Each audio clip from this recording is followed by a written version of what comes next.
Good evening, YouTube. This is Kaylin Stern coming at you with Meal 3 in my series of the 2012 pack date of these Sopacko low sodium meals.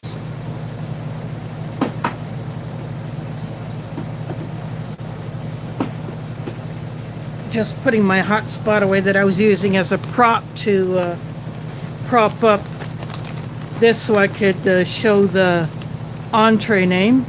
So tonight is a spaghetti with meat and sauce.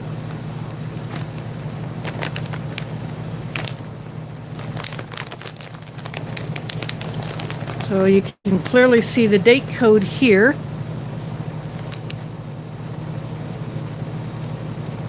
On focus, you idiot. I go 2221. Sorry about the shaking. My my mount is a bit on the shaky side.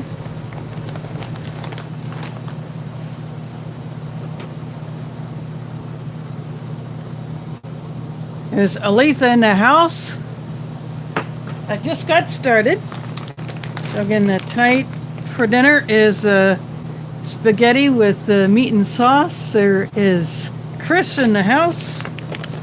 I'm going to go ahead and show you that the napkin, the salt substitute, and the pepper are in its own packet like last week. And there is James Ortiz.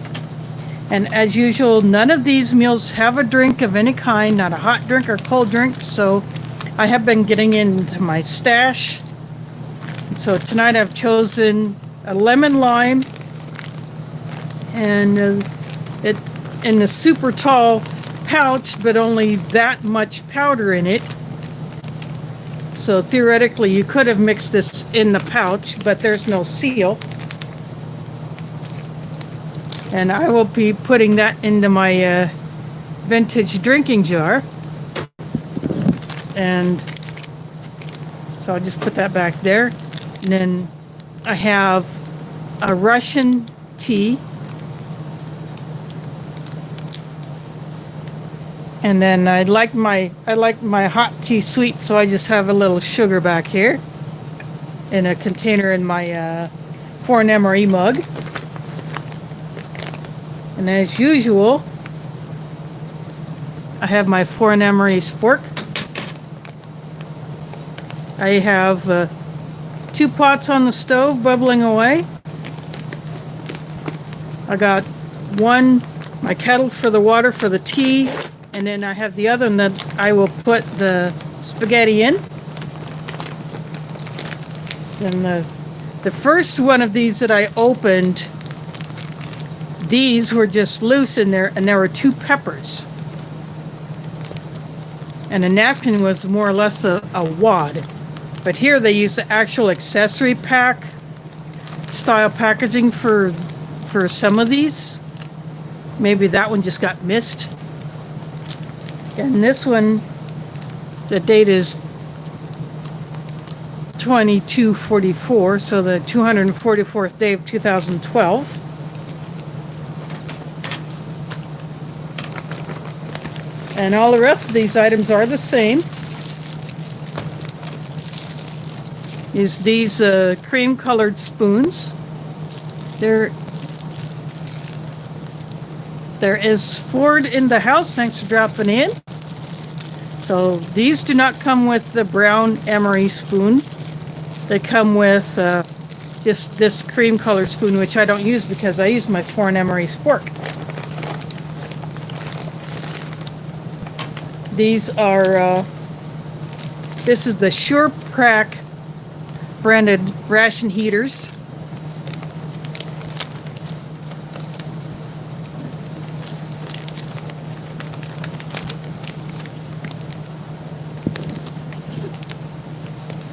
Sometimes the date code on this is clearly visible, sometimes not. But yeah, there it is. There it is down there. So because of their age, sometimes even throwing salt in one of these may not work, but I still hold on to these, so I just feel safer with these older ones from this era just by boiling it. They always come with a Tootsie Roll.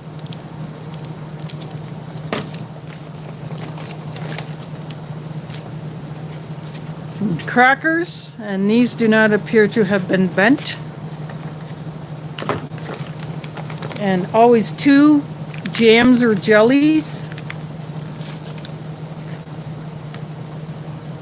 And this one is strawberry and apple. It's probably most of these strawberry and apple. Sometimes they might be, they might throw grape in, but no peanut butter. I guess peanut butter has too much salt for the specs of these. So you could have 1 cracker with the 1 jelly, 1 cracker with the other. And they always have these double packed, very compressed Pop-Tarts. That's what they are. These are Pop-Tarts. And they are compressed. So you try to separate these, it's just going to be a crumble mess. So, and it's always frosted brown sugar.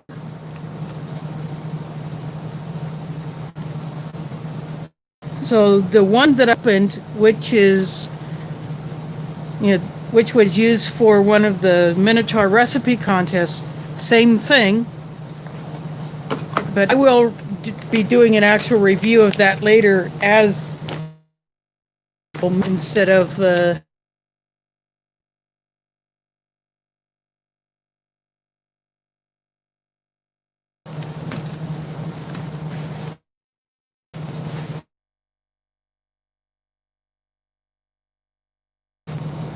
there is Camp Patton Family Compound.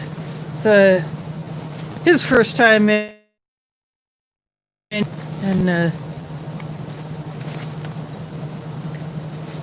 2012 is when all these low sodium rations are packed.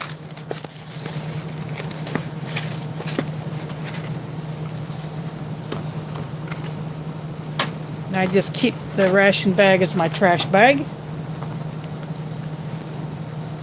This one does not quite feel as dense as some of the other ones, but no doubt it will loosen up after it's boiled.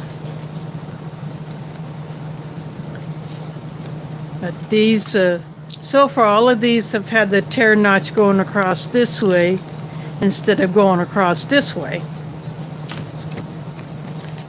So I will be tossing that in the pot pretty soon.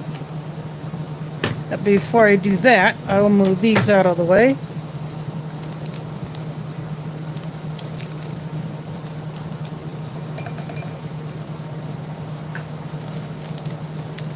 I like my hot tea sweet, but my cold tea, I don't sweeten it. I might be kind of weird, but that's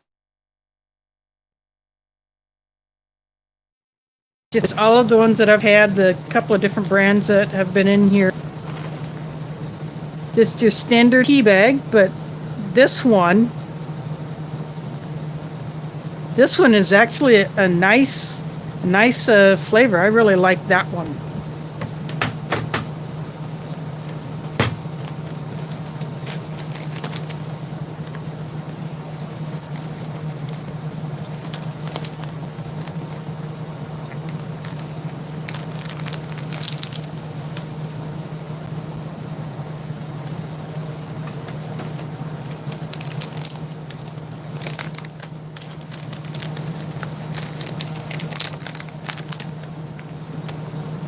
Now there's a nice color for you.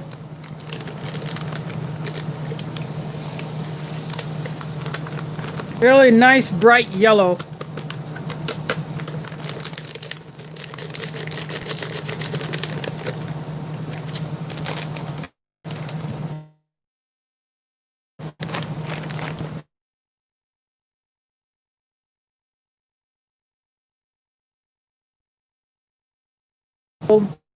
Around 13.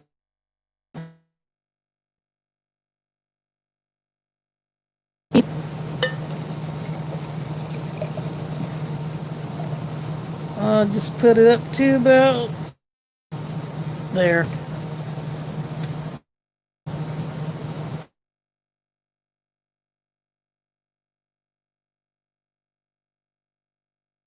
It's like.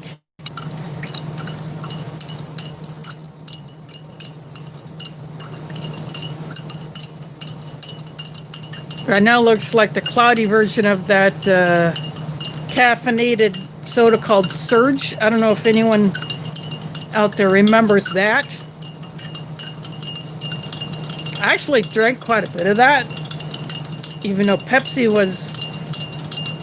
has always been my main thing. But when I tried that, I did drink a fair amount of that. It's like probably caffeine of Pepsi or Mountain Dew. But this kind of looks like that. This weird green color. Obviously not this cloudy. This will probably clear up as it sets. Yes, I like that Surge. Might be able to find it again.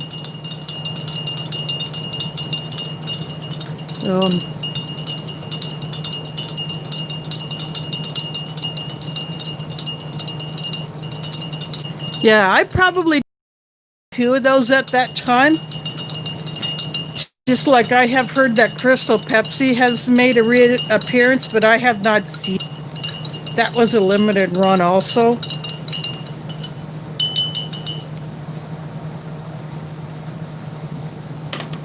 So I will put that back there. So what I'm going to do now is I'll go ahead and put my mug there. You get these and these at foreignemery.com by themselves, or you can get an ammo can gift box from Foreign Emery and get the spork, stickers, magnets, as well as rations. And I have gotten a few of the ammo cans that I use for storage boxes.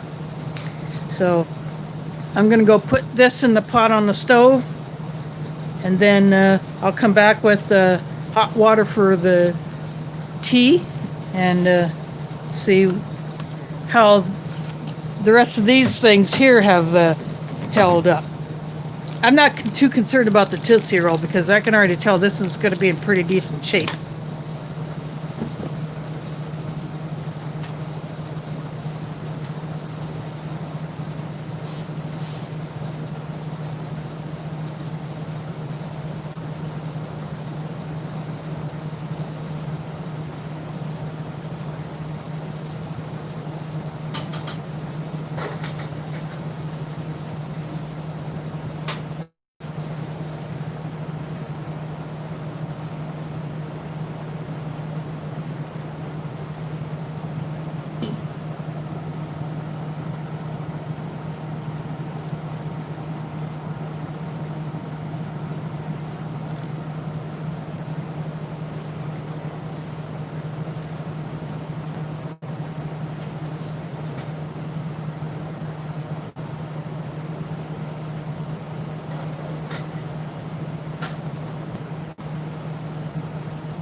We'll put the tea back here to steep.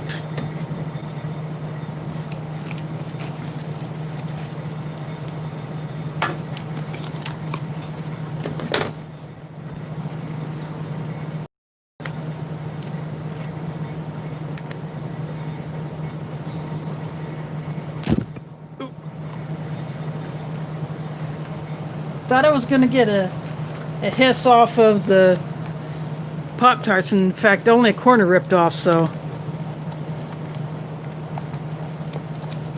I think I may cheat with this one.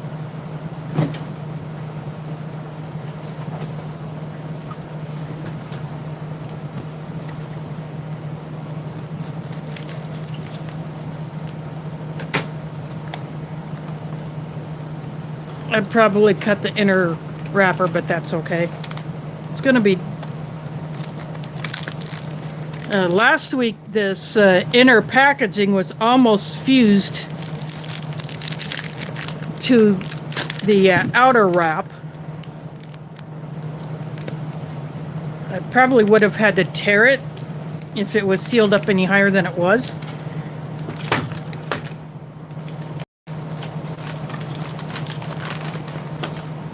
But as I've said before, these look like a pack that you would get in either a place that serves individual portions like this, either maybe as a hotel continental breakfast, or a school would probably provide this, or some other large group meal provider that would have these individually portioned out. That would be my guess.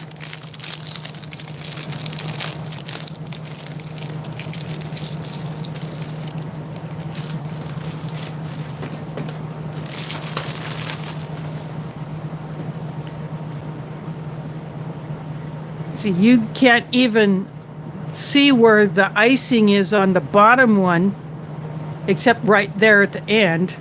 It's that tightly fused when it got vacuum sealed, and so that will be on the verge of breaking, so I'm just going to put that right there.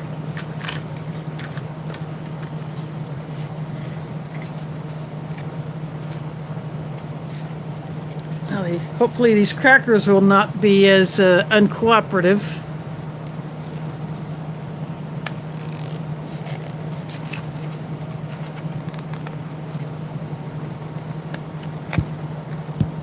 There is JM in the house. Thanks for dropping in.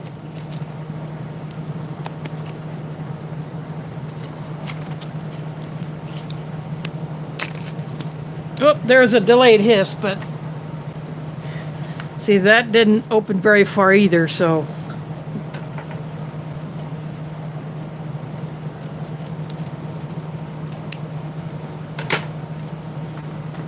Sometimes these things can be a bit of an issue to open. Sometimes they're more cooperative, and sometimes, like MRE Star crackers, when you get those, they over vacuum those, and they have a tendency to literally fuse to this wrapping, and you ended up a mess on your hands.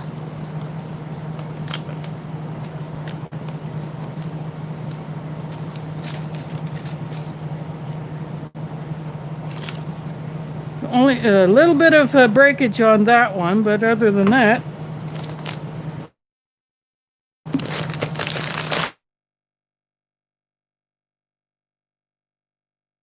one of these I opened, the jams had pretty much are on their way to going south. The strawberry did not look red. It looked almost like grape. An apple jelly, instead of looking clear like the one last week, it looked like the Russian apple butter, that color.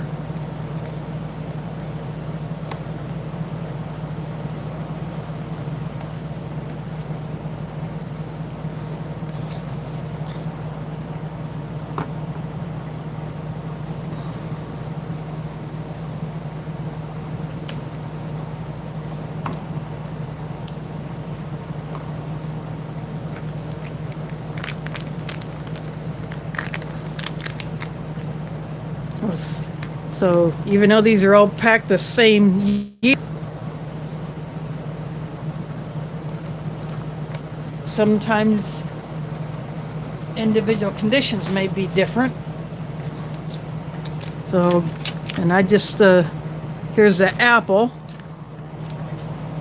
Sometimes these can be a little bit runny. See, this one is nice and clear, like an apple jelly should be.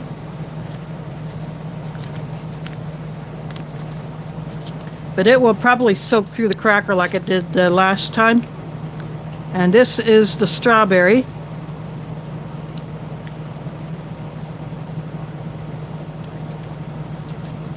Squeeze a little bit more out. It's starting to look a little brown. And it will probably, the liquid part will probably run through.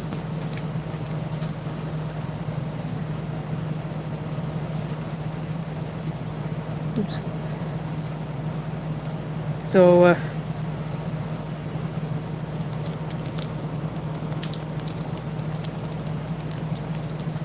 sticking them on top of other crackers will absorb some of that, but see the apple looks like an apple jelly should, not dark like an apple butter. In fact, that almost looks like any clear. It would make me think of corncob jelly.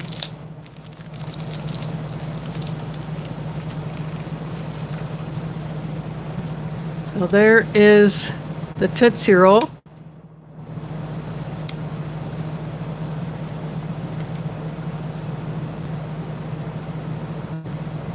Still pretty pliable. About as stiff as the first one, but the other that I opened up last week, that one was just a hair more pliable, but this one, see, it still has that same Tootsie Roll look to it.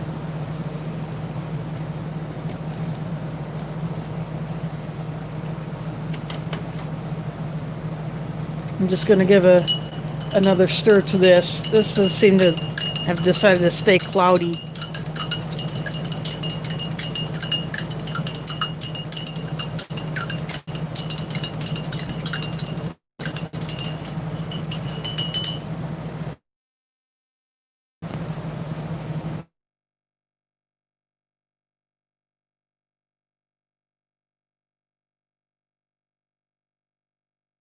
I actually made that as part of a class when I was in elementary school when I lived in Nebraska. When I was, I think in 4th grade, we did that. And then we did it as a class project. And so we got to keep what we had made. And that was pretty darn fun to do.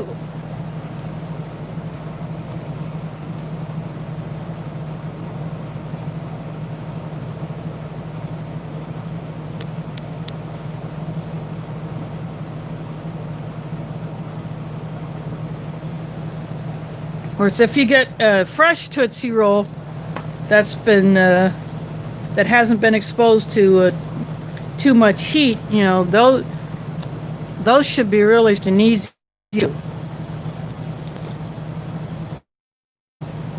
But if it's been around a little while, you know, they'll still, even on the bottom, it still has the segment lines on it. So it really didn't get deformed.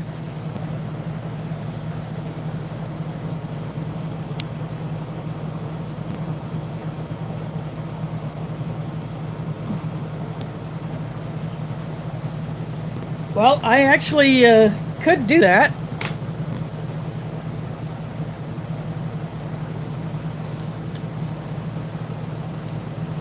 I can go get a knife from my kitchen instead of using one of my pocket knives. So, yeah, I'll go to my kitchen and get a small paring knife and see how well it cuts through this.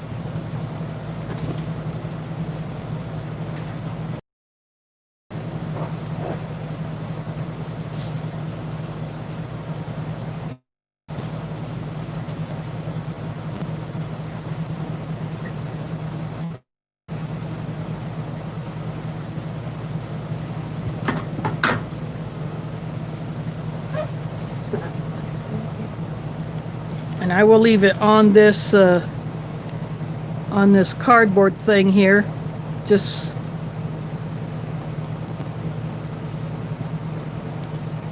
yeah, definitely tough.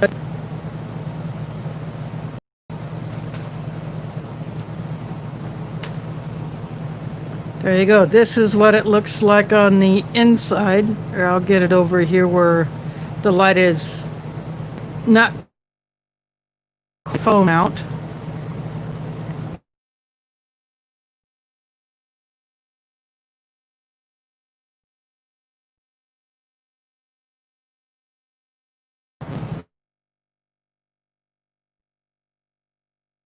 Part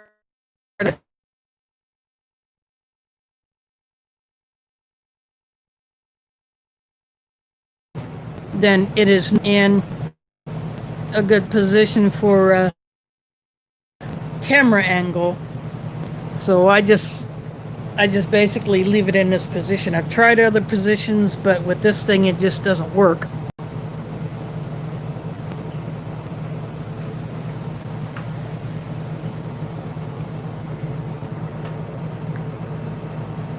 There is Francis in the house. Thanks for dropping in. Oh, the First Strike bars are a dense bar that has, well, it's available in 4 flavors. There's chocolate, there's mocha, there's apple cinnamon, and cran raspberry. And what they're a dense bar. If you've ever had a power bar, they're on the order of that. And they have crisp rice. But the apple cinnamon one tastes more like it's a cereal bar because it has some added ingredients in there to give it the texture of like a cereal bar, maybe oats. But they are a pretty dense bar. So if you've ever had a power bar, the First Strike bars and the Canadian Soldier Fuel bars are pretty similar. I have a video comparing the First Strike, the chocolate First Strike, to a chocolate Canadian. They are very, very similar. I got one of those in a customs rated IMP. That's okay. You dropped in for a little while. Maybe you can catch it if you're in the mood for that. But anyway, I'm going to go ahead and take a taste of this lemon lime drink.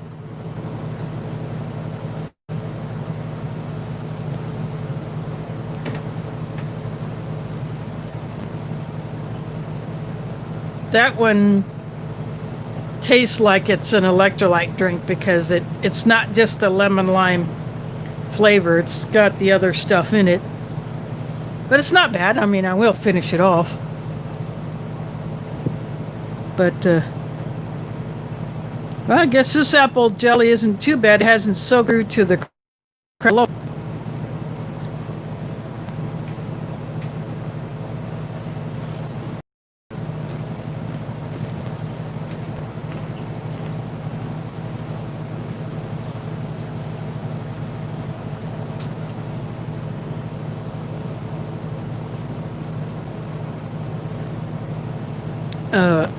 Nope. I've known who have dealt with it, and it can be a pain in the dupa a lot of times. That apple jelly does taste like an apple jelly should. Now this is the strawberry jam. It looks a little like brown red, and it hasn't really soaked through to this cracker either.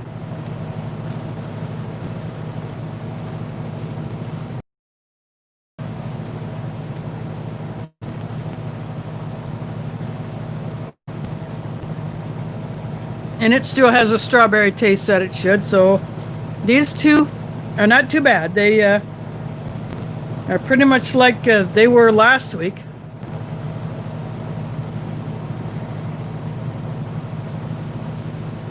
I think this tea bag has been in here long enough.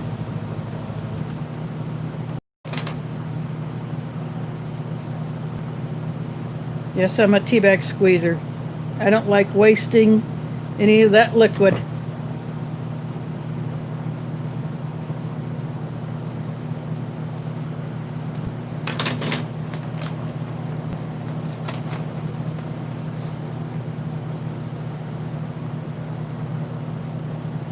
Yep, that particular Russian tea is one of my favorites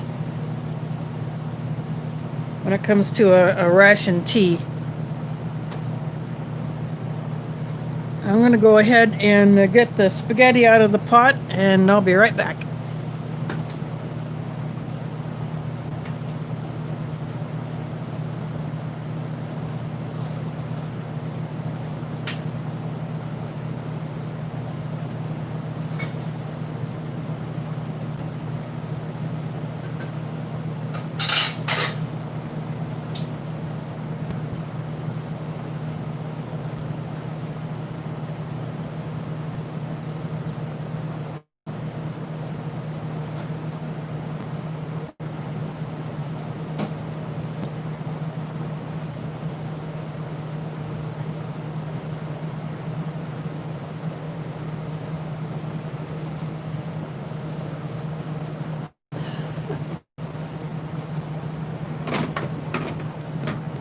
I just use this thing to bring it out here in, and I get a paper towel so I can dry it off.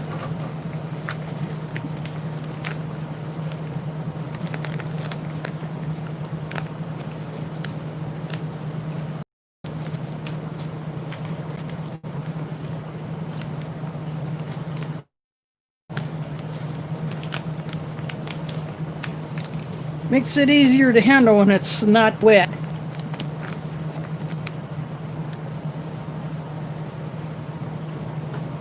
I'll get that back there.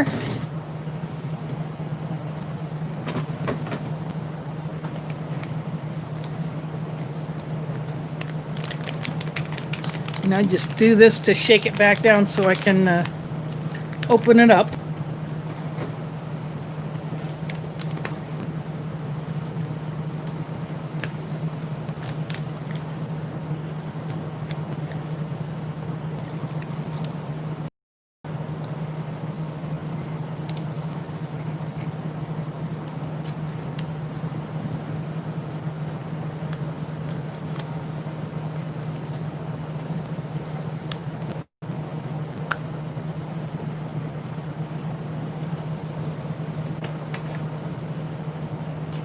Just a little bit.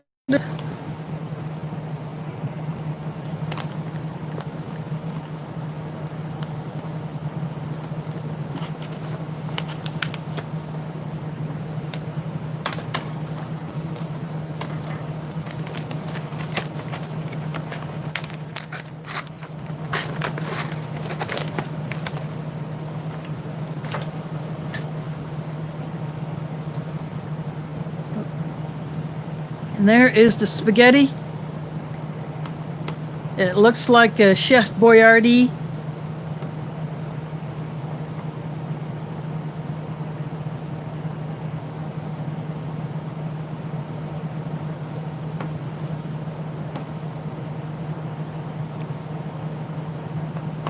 I thought about grabbing my Parmesan cheese from the fridge and shaking some of that on.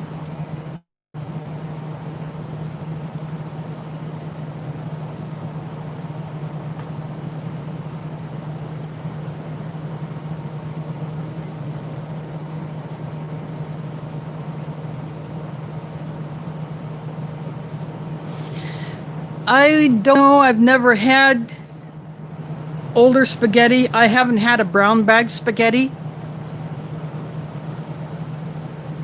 So that would be something to try out and compare the same, like in one shot, do a direct comparison between, say, like a brown bag spaghetti, say, like a 2000 era, the first tan bag spaghetti, and then ones that are newer than this, maybe an MCI, and see if there is any difference or what's changed.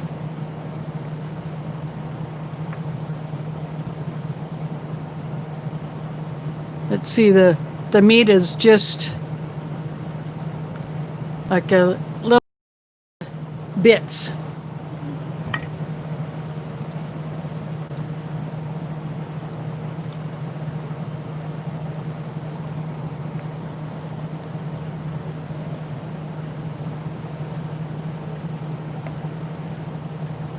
Yeah, it definitely tastes like a salt-free version of Chef Boyardee.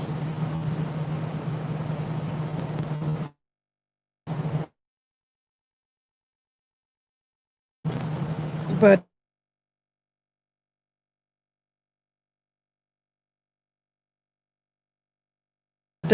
this packet here, so I'll go ahead and open this up. I'll just cheat.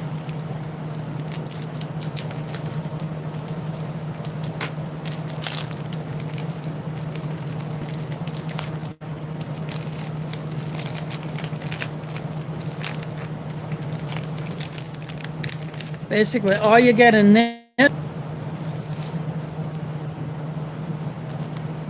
this salt-free seasoning, and this actually has the ingredients on the back.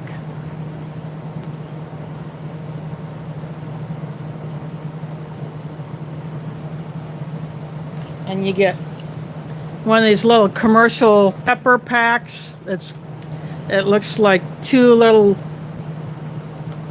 segments of pepper, so you could have half or all, depending on how you open it.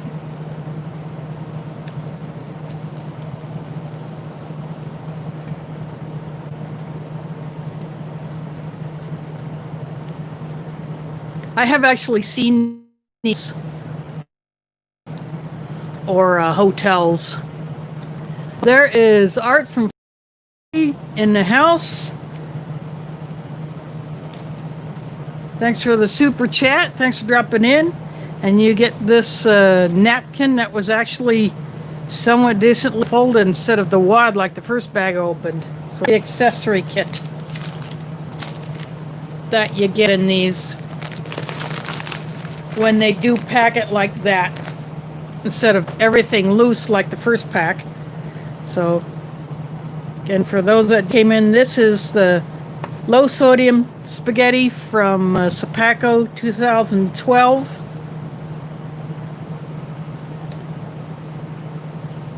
With the meat sauce.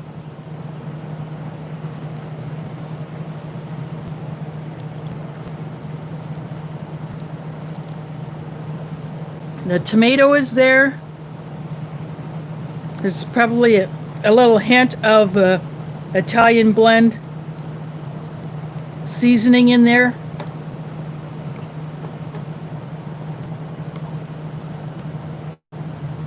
But other than that, it's just like a Chef Boyardee.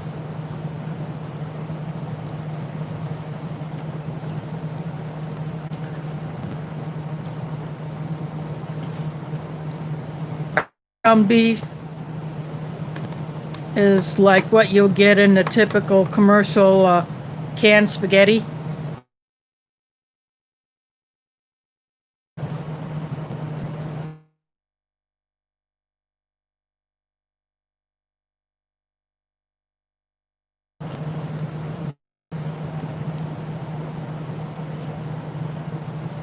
And then I have the Tootsie Roll that's in every one of these. I actually cut that for those that didn't see me do it. I actually cut it with a kitchen knife so you can see the cross section of it. I'll just put that over here.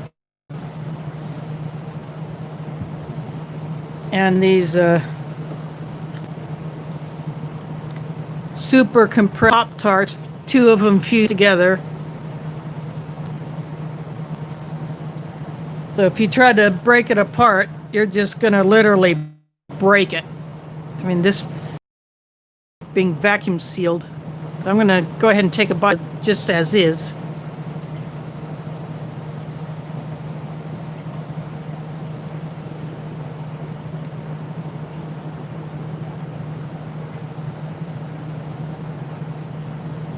There you can see the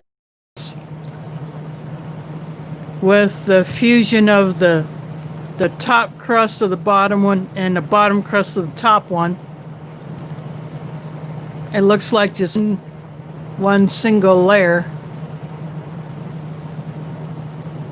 That's okay. That's okay. So drop it in. Maybe see it tomorrow night in Will's chat. Whatever's got planned. Will is just in time prepping. I opened up his mug that he sent me, his one with the new logo, and take boiling water to get the design on it to reveal from the black coating that's on it. It's one of those things that's heat activated. Like Old Smoky has a Bob Ross mug that does the same thing. Then the face appears.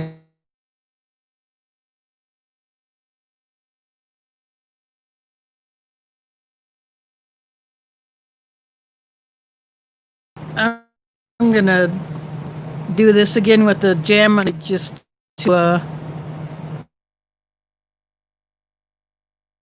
work. I'll just do it like this. I'm going to squeeze some of the apple, or no, that's a strawberry.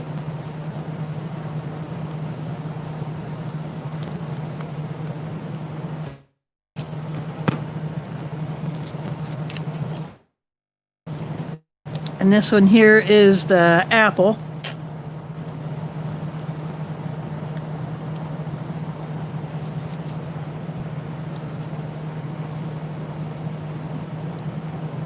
So sometimes the apple can be a bit runny, so I like having another cracker underneath it. And this is the straw. So it looks like a red brown.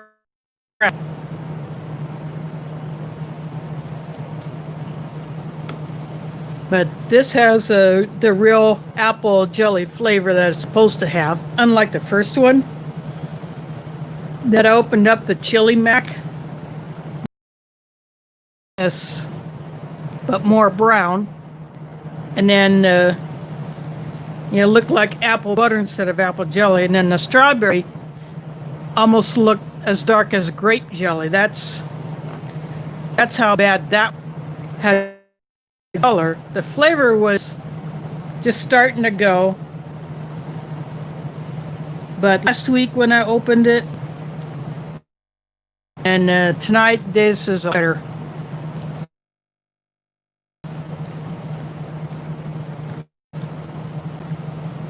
Of course, being that they're salt-free crackers, that doesn't help matters any, but, there's tissue.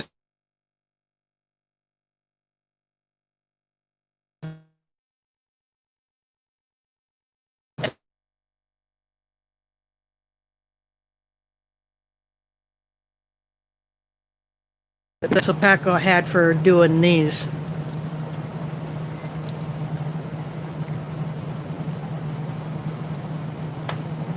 Be nice if I had some jalapeno bread to go on this.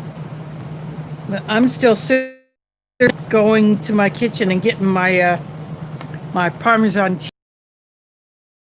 Would help it a whole lot.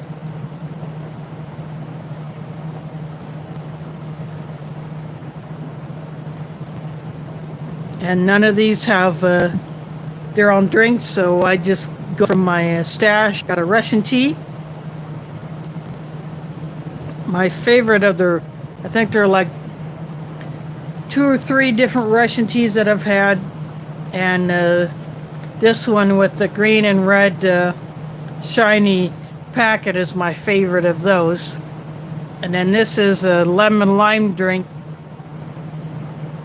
that version of Surge. It takes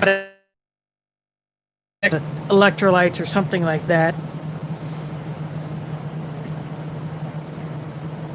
I didn't try to look for a date on that one. It just happened to be one I had in my stash, so I got it. So next week I'll probably either go with from British Ration, or I have a Spanish isotonic vitamin C drink, because I always got extras of those when I did the Spanish rations. So I just save all those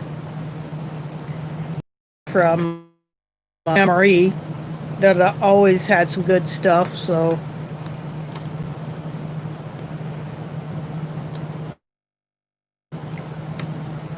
I have those drinks from that last box that I got, along with those busted crackers. I have all those put in my drink stash for later use. Plus, I'll keep those on hand as an emergency type of thing. If I didn't have anything else, besides water, if I take one of those, mix it with some water, that would that only give a little flavor. If I had to use my water tap, that would cover the taste that those tablets would probably give.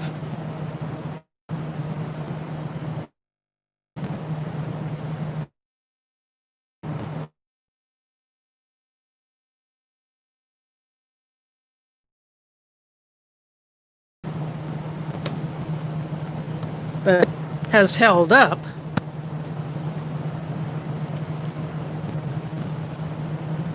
It doesn't taste like it's health, but this thing is definitely calling for some Parmesan cheese. In fact, I am going to go ahead and get it.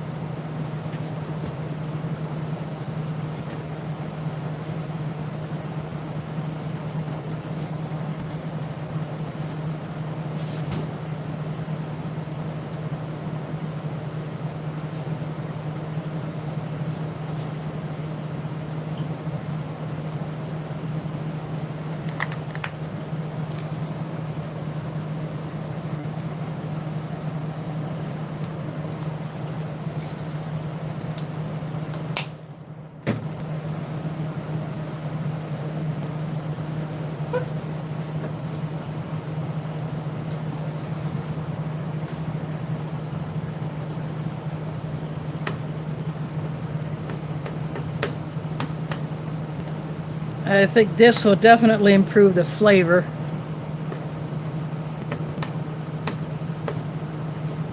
Whereas if I would have done this when just taken it out of the pouch, it probably would have melted a little bit into the sauce, but this will be perfectly fine.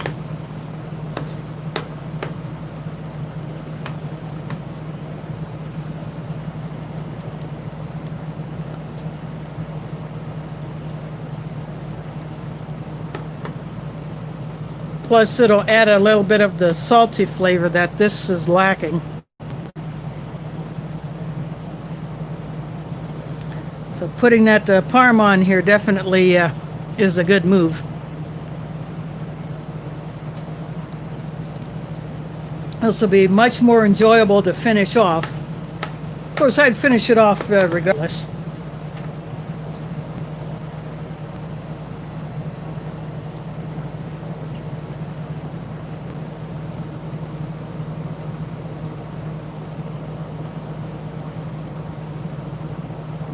Oh, yeah.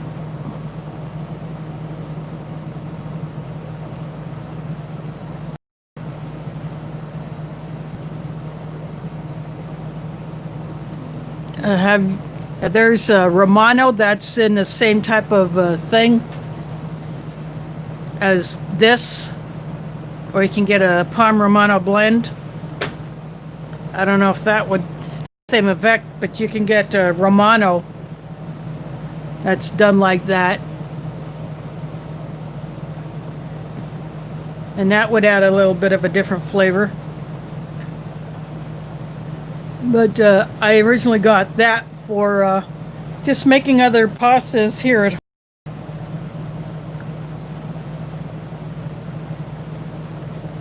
So I have used it, and I got some more pastas I'll be doing throughout the summer.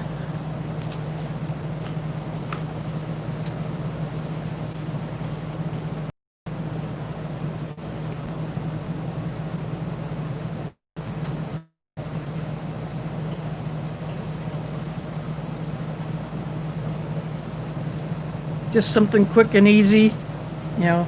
It's just me and the cat.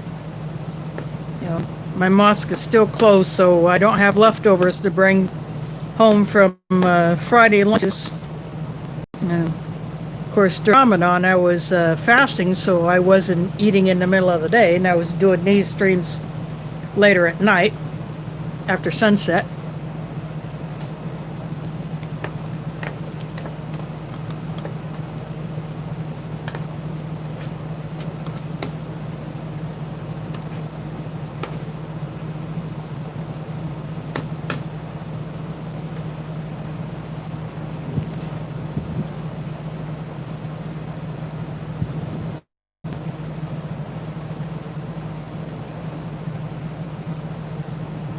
But this case originally had 14 compared to a standard Emery case of 12.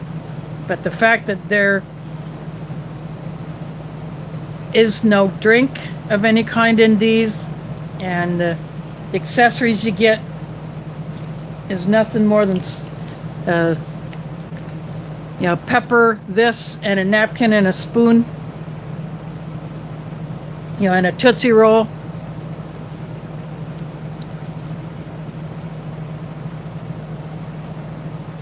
And this being your dessert. And the crackers and jam. There's only 6 different menus in this box, so I have quite a few duplicates. And for that recipe that I did, I used one of the pasta with vegetables, but because I doctored it up and turned it into something different, I didn't taste the original flavor profile of that, but I will probably go ahead and do that. I might do that one next week. Next Sunday, so I would have that pasta and veggies, which is one of the vegetarian options in here. I'll probably go ahead and do that one, so I can at least taste it, in original form, without being doctored up like I did. But I figured that gave me the latitude to do that because I had several of those. And then the other duplicates I'll probably just either save for, I can have it as a quick meal in case I need to heat water on a camp stove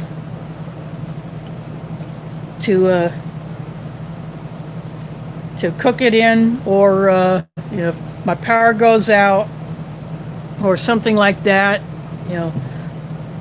or I just get busy and I just want a quick meal, I'll just probably grab one of the duplicates of these. So I'm not going to be doing fortune reviews because it's no sense pulling duplicates and doing the exact same thing with them. Or I might just have a little with some of the other ones like I did for that Minotaur recipe contest. I ordered some other items, but I'm not going to get those in time for that contest because I checked today and it hadn't shipped yet. But I'll still do that, what I planned on doing. It'll just be like a one-off thing.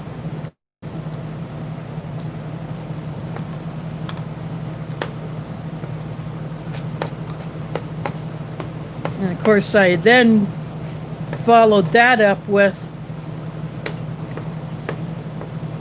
doctoring up one of those ginger puddings. I added the Minotaur's new chocolate granola cereal to it, along with some cinnamon and powdered sugar. And so that's how I jazzed that up. And that was a really, really nice dessert.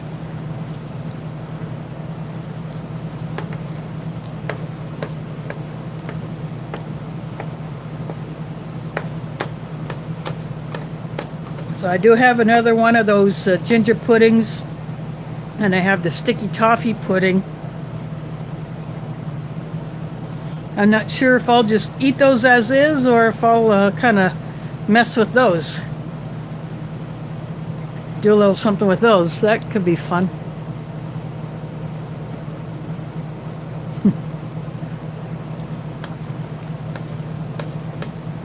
Yep, cinnamon and the powdered sugar. Just a dusting of it over the top. Even if it doesn't add a whole lot of sweetness, it just, I don't know, just adds a little class to whatever you put it on. At least to me it does.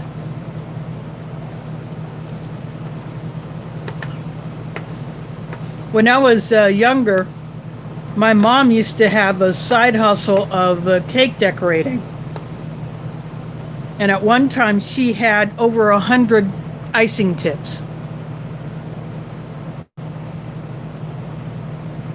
And she had several different sizes of the pastry or icing bags. And she had several different sizes of the tips, depending on the size of the bag that you put it on. That would depend on whether you're doing some really intricate design or really small elements, or you're doing something really big and you needed a broad tip and you needed to move a lot of icing in a short amount of time.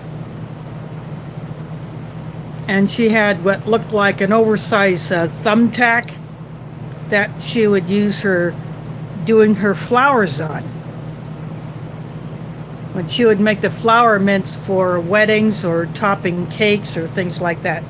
Yeah, she even had probably about 25 specialty cake pans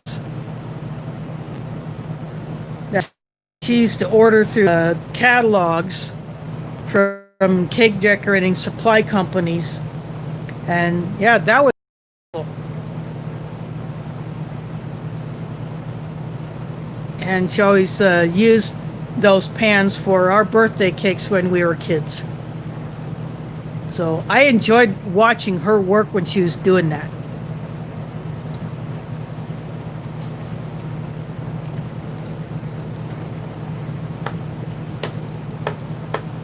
Fortunately, times changed and locations had to change. So in order to make a move a whole lot easier, she had to sell a whole lot of that. Not only to cut down on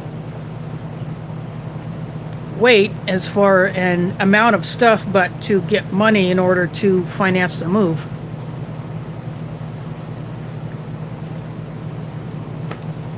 But those are some good times watching her create like that.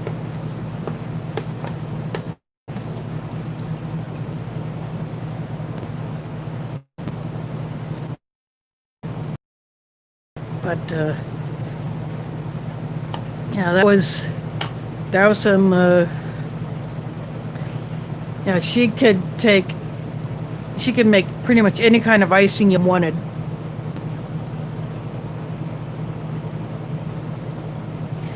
Oh, not just a pedestal. She probably had like 6 or 7 different sizes, different heights. Some you could scale up or down depending on how many tiers it was to be. She had several different sizes of the sheet pans for doing the larger sheet cakes or brownies or whatever. And of course she would also use them for laying out her mints that she would make. You know, that she had the molds. She would lay them out on those sheet pans in order to let them sit after popping them out of the mold. Of course, any rejects that did not meet her strict standards were the samples. So we got to sample. She would ask us how they tasted and, you know, and all that. So, yeah, we were her taste testers.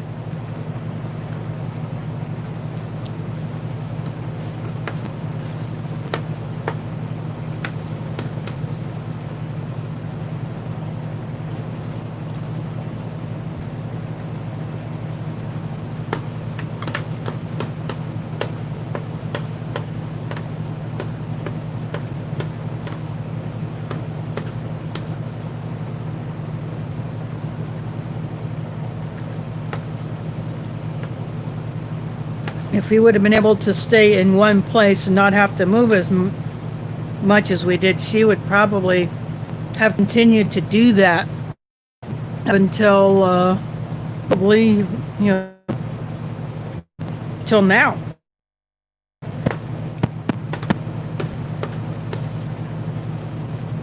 But, you know,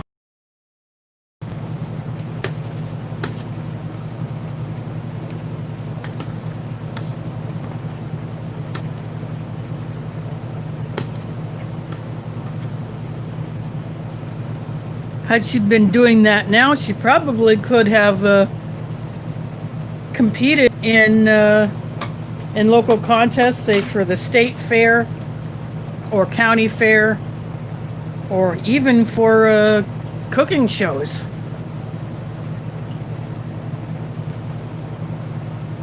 Now, who knows what could have become of that had she been able to.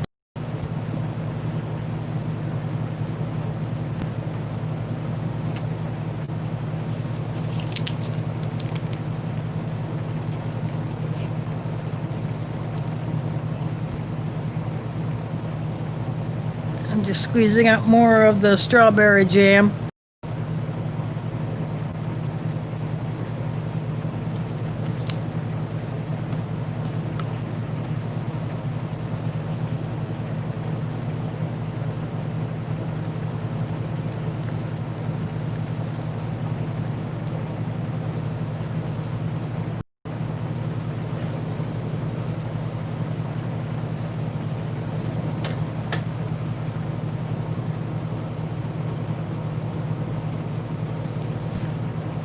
Oh, she had the cake tops too. She had wedding tops, she had first communion tops, she had graduation tops, she had birthday tops. She had like maybe birth tops for someone who just had a baby. She had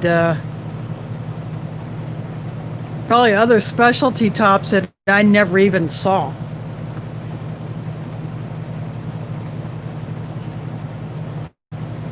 And she would have additional non-edible decorations, especially for the wedding cakes, that she would apply.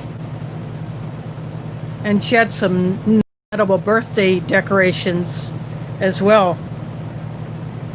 That were usually just plastic, in addition to the actual toppers. But yeah, her collection of that, I probably only saw maybe a a quarter of what she actually owned. Because, when I was in school, was doing all day, because she didn't just do it on the weekend. If she didn't have to work at another job during the week, that's what she would be doing.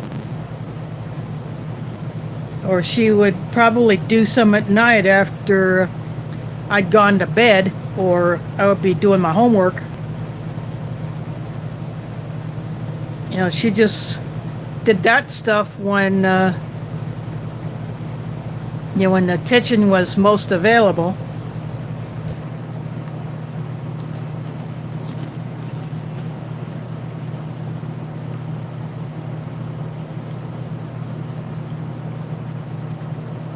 But we did help her a lot too. We would help her mix the batters, or mix the frostings, or mix the mint.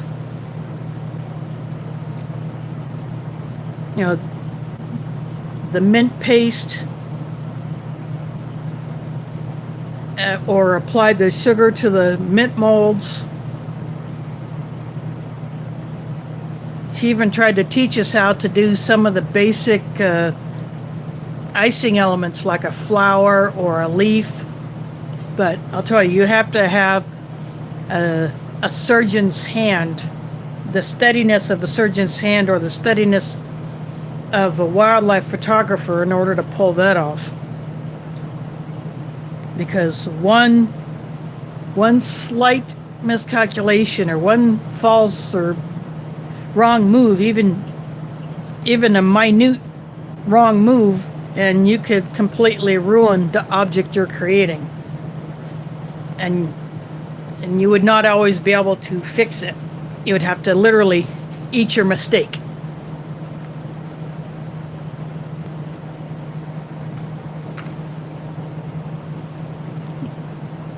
But I suppose that's what we were there for, to eat her mistakes.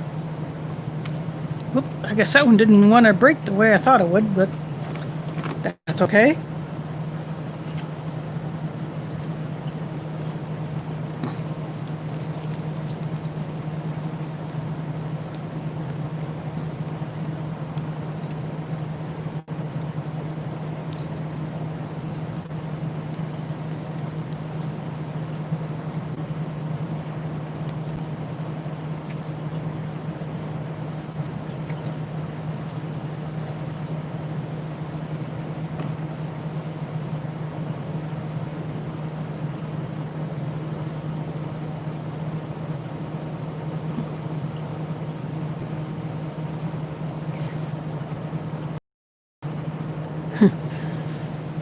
Well, of course, what I meant by that is you have to be very, very steady in order to get the kind of shot you want.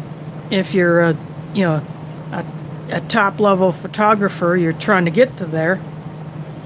But she had a steady hand. She had a surgeon's precision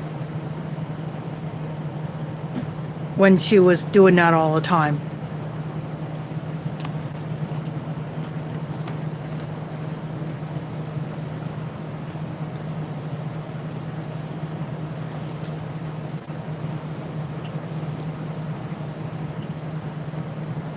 I do miss those days, but it's just something that she hasn't been able to do for quite some time. But at least I still have my mom around to share good times with. In fact, a few days ago, one of my sisters took my mom to go get a shot, and my sisters said, can we come by to get something from you? And I said, yeah, sure. So when I was camping with TAC from AOK Foraging and Adventures last weekend, we were talking about, old times, and how, my dad used to hunt. deer and turkey and other game. And, my mom and I, she always tells me that she and I are the only ones who would enjoy eating deer meat. And I do love it. If I can get some, I do. And so Tax said that when we were coming back into town, we would swing by her house, and she would give me some to give to her. So she actually gave me 4 packs of meat, 2 for me and 2 for my mom. So my sister came by a few days ago, and I came down and I handed Mom 2 packages, like some of the deer steaks that we had during the camping trip, and then some brats that Tack had made. She used pork as the other meat to add some of the fat that's needed for that particular sausage. So I gave those to my mom, and then I have 2 packs of what she called stew meat in my freezer. So that was very nice of Tack to offer to share with my mom after my mom had been commenting on the pictures that I was posting. I mean, I was totally not expecting that, but that's Tack doing Iowa nice by offering to share. And because she said, Tack says that, she's an avid hunter, but she likes to share what she gets. And so she will give some of the meat she takes to relatives. And in fact, those creek chubs that we caught last weekend, including the one fish that I caught, her mom is over there, and so she cooked those up for Brenda and her mom and whoever else happened to be there. And so they actually had enough of those little buggers to make a meal. I mean, some of those fish that she was catching was probably no longer than maybe from here to here in this Pop-Tart. So, and the biggest ones are probably maybe as long as this piece of cracker. Or maybe as long as this packet. But yeah, those creek chubs are pretty much, you would treat them like you would a smelt or a sardine or some other fish like that. But you could you clean them out, and I guess you leave them bone in. I've never had the creek chub before, and I'd never seen one until last weekend.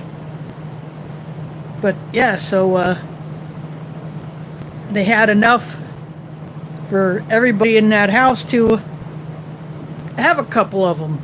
So it was pretty darn good. So at least I contributed 1 fish to that meal.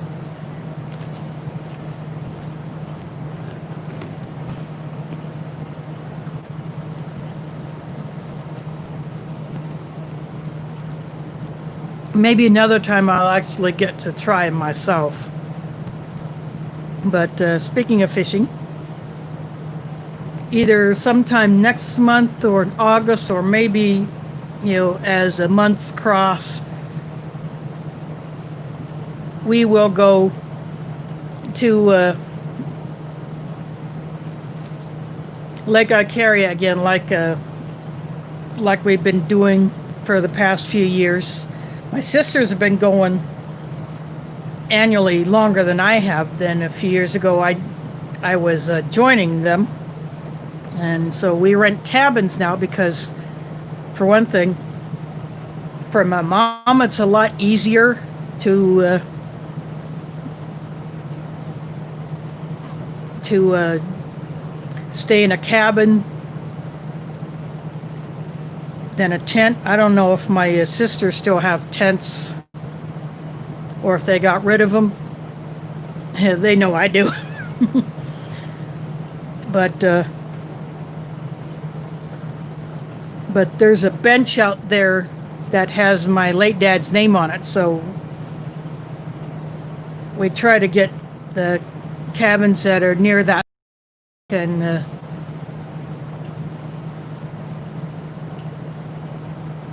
just be in that general area. And of course, anyone can use those benches. If you want to have a name put on one of those benches, you pay the county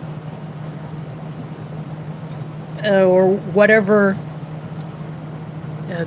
either the county conservation commission or maybe the state DNR if it's a state park that has those benches that you can pay to have a loved one's name put on. And then the Park Service will maintain those benches and, keep them in a good condition, refinishing every few years, repair if necessary. But yeah, they have these benches all around Lake Icaria, and there are probably still more names that have been added to them in the few years since my dad's name got put on one.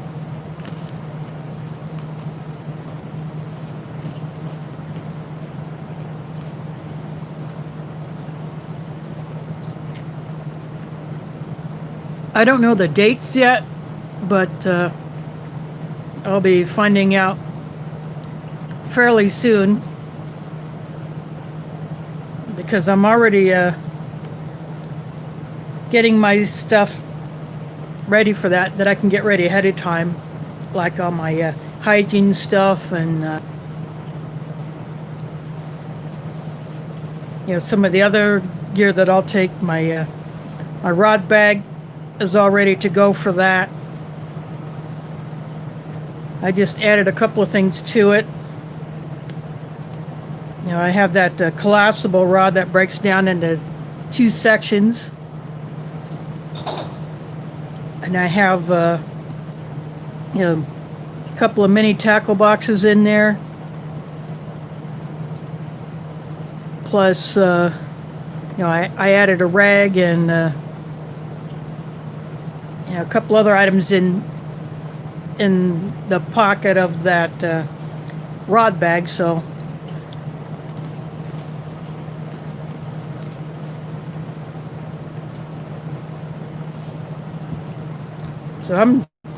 I'm basically ready to wet hook again.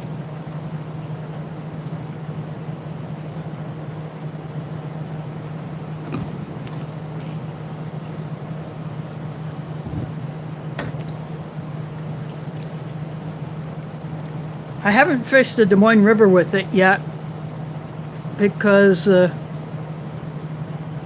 there's a lot of construction in the area, and there's a lot of stuff that gets chucked into the river. So I've tried to fish the river before with another rod I had, but I kept losing my lures. So much junk in the part of the river that I was trying that I'll try a few different spots this time around. But I think I'll just wait till this upcoming trip to fish again.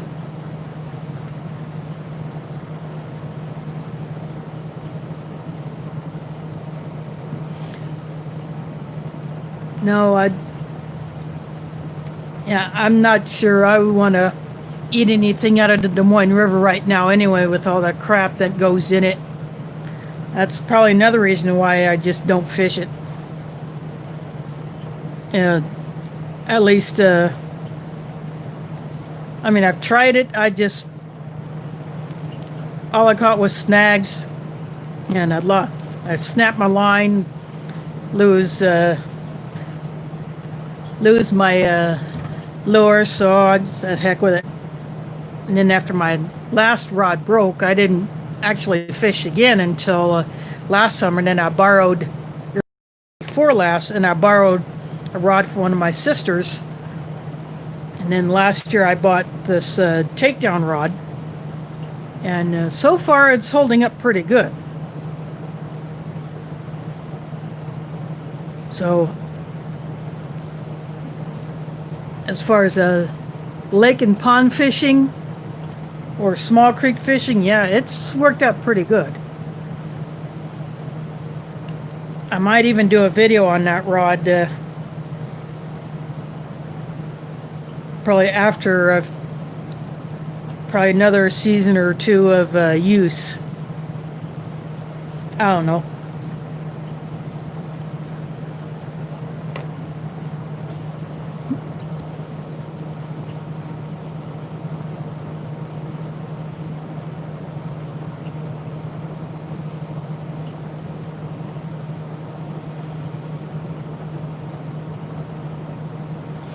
Well, at least you had that available. You could do that.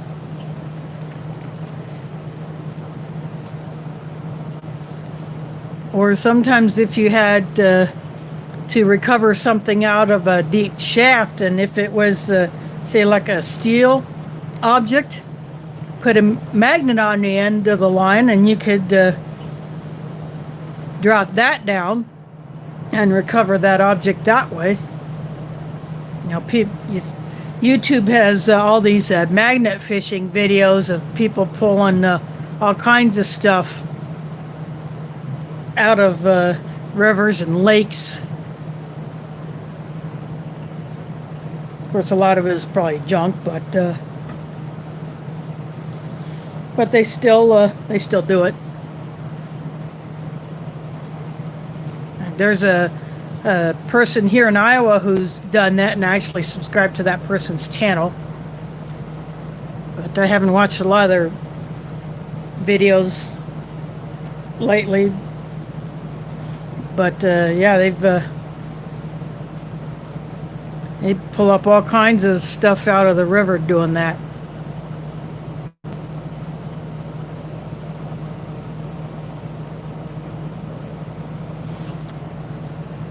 Yeah, I have a good supply of and variation of the rubber worms, and the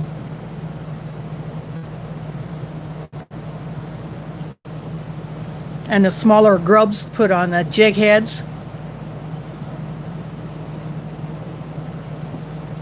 But usually when I'm just, Tack and I just used worms. She bought some worms from a bait shop or someplace before we went to camp last weekend. And most of the time that's what we use when I'm with the family is worms, but I do have a few grubs like this, and the rubber grubs in my in one of my tackle boxes, and I have a couple of the plastic frogs things. I've never tried those, but I do. I have those, but usually, Lake Carry, we're going for either bluegill or catfish or maybe not walleye, but I guess there are a couple of walleyes in that lake, or bullheads, or bass. Oh, there are carp in that lake too. I caught one fat carp last year, but nobody wanted to keep it, so it went back. But I'll tell you that. I mean, those fish will those carp will make you work for it.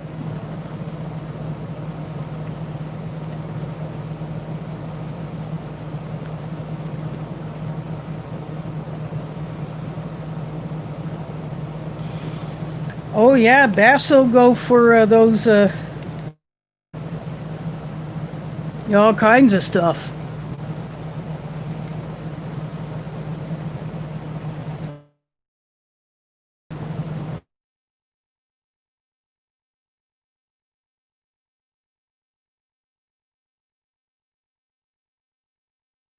I make sure I cover the tip of the so that it's not shiny,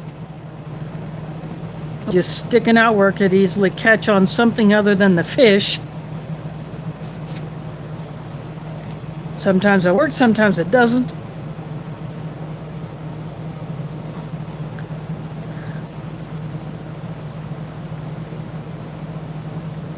But yeah, we also go for perch. There's another one called sunfish, but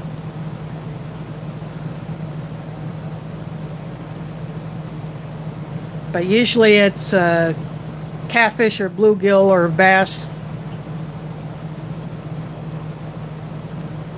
And then my younger nephew, likes to catch really, really small bluegills or really, really small bass and actually put them on his hook and use them as bait to catch larger fish. But he's practiced that a lot, so he's actually pretty good at that.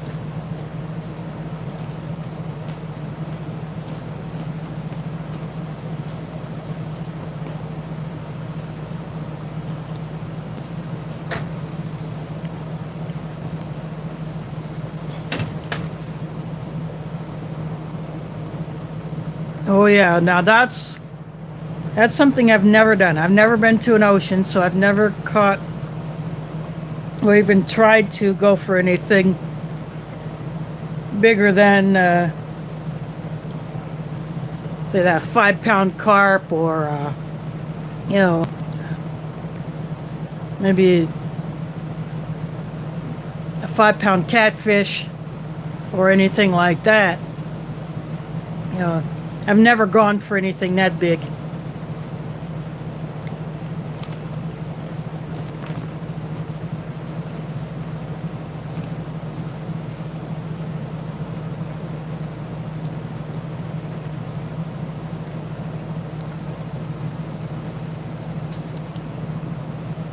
That right now is just out of my reach.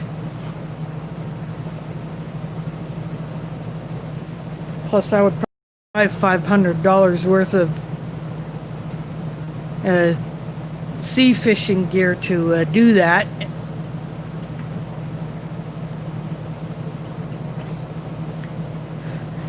Yeah, that's people don't like the smell of carp, or they don't like the feel of it,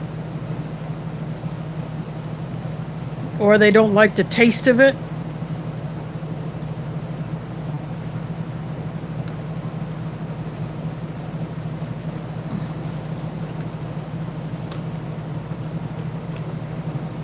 But I'm actually not bothered by any of that. I don't know, maybe I'm just weird.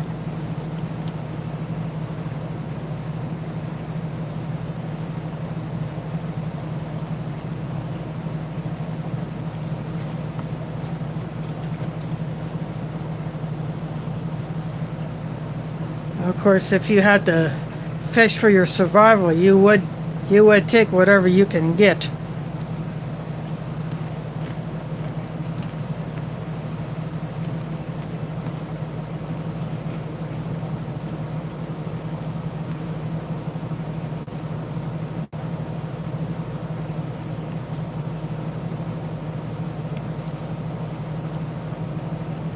Yeah, I have never fished with any line that heavy.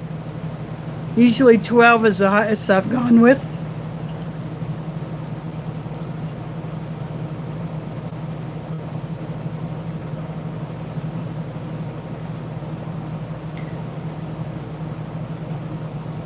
Yeah, it can be extremely soft.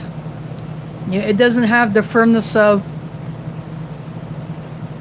catfish or even a perch or a bluegill. But if you had to make a minced fish, that would obviously make it a lot easier to process it that way. Yeah, I have never fished with any line heavier than 12. Usually 8 to 10 is what I'm used to using. And I do have a small spool of 4, but I probably wouldn't. I would go with the slightly heavier lines than that.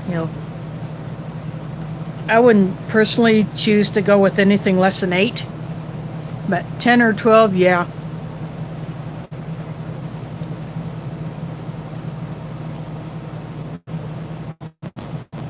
Yeah, I've never gone for trout. Now,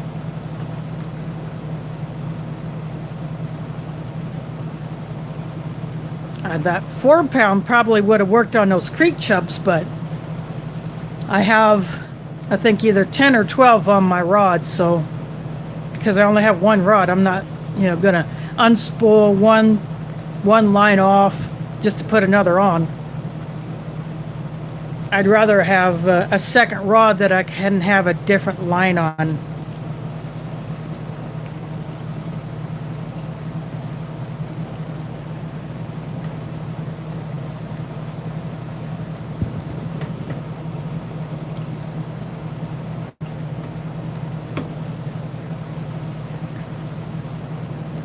But yep, that's what I will be doing later this summer is glamping and fishing and making the most of our time with Mom while she's still able to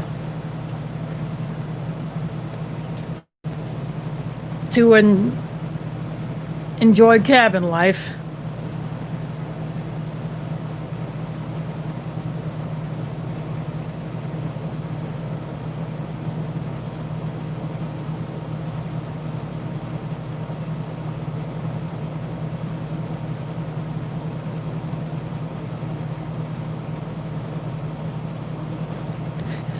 Yeah, you need a scalpel to fillet something that's small.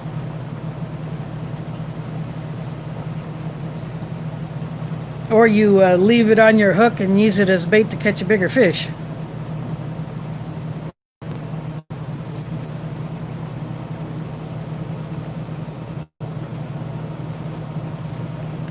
I have never tried that. It would be interesting to try using anything like that. So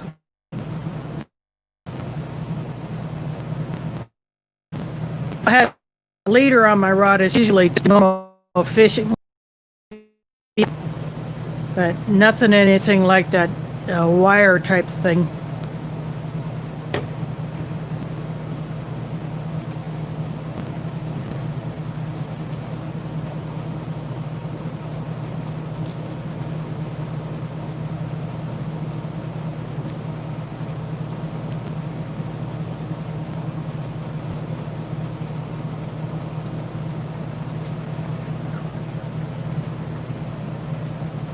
Speaking of fishing line, I actually found a couple of different times at a thrift store partial spools, or nearly at least 3/4 full spools of strand and some other the higher end brands. So I have those. They're too big to put in my rod bag, but if I spooled some of that, if I took some of that off and put it on a smaller spool, I probably could do that.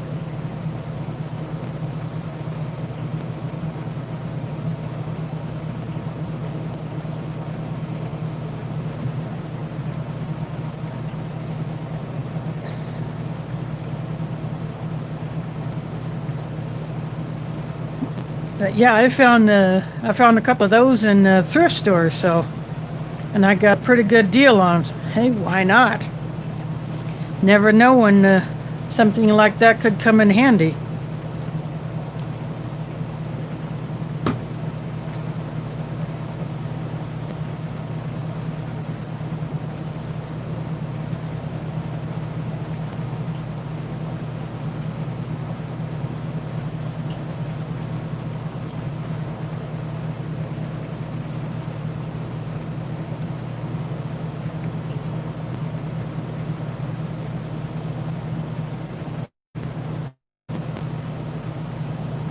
Am I making any of you catching fish? I know some out there get hungry when they watch a ration video and they either have to go find something to eat or they make sure they have something already there.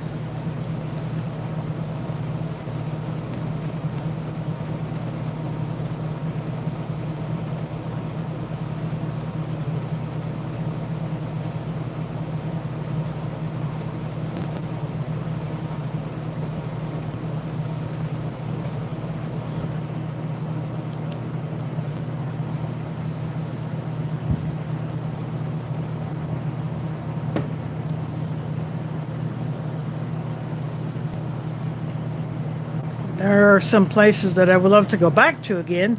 I don't know if I'll get to do that anytime soon, but I do want to go back to Lake Ouachita down in Arkansas.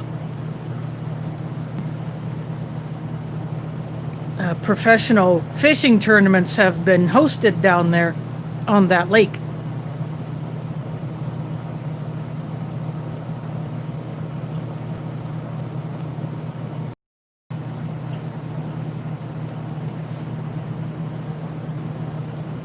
Yeah, Lake Ouachita takes up space in 3 counties. That's how big it is, and that's how widespread it is. When they filled in this valley to make the lake and put in a dam there, and a lot of people like to fish near the spillway.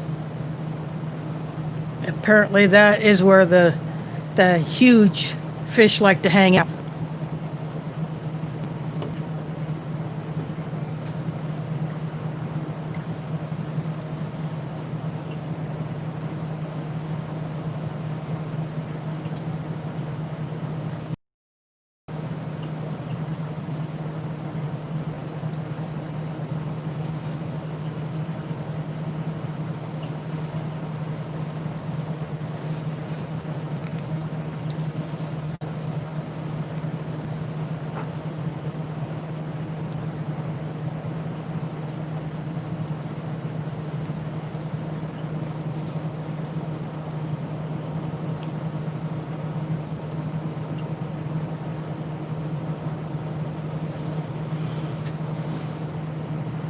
It could probably be had online on the secondary market.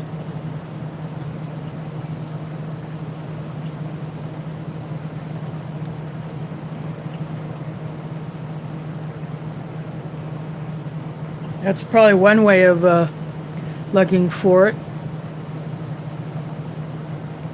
I bought a bunch of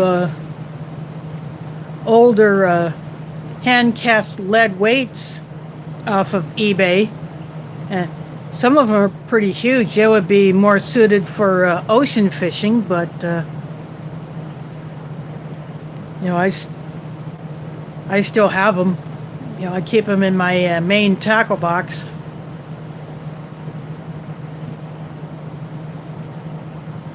I just usually take out my smaller weights.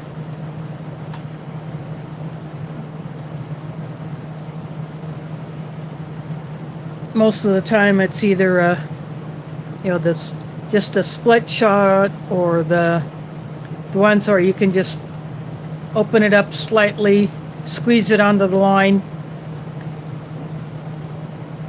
squeeze it shut.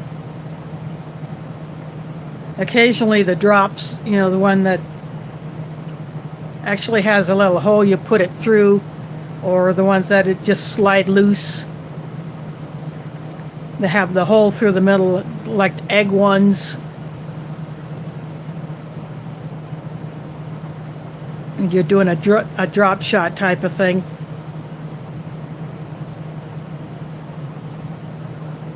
It just depends on where I'm at and how deep the water is.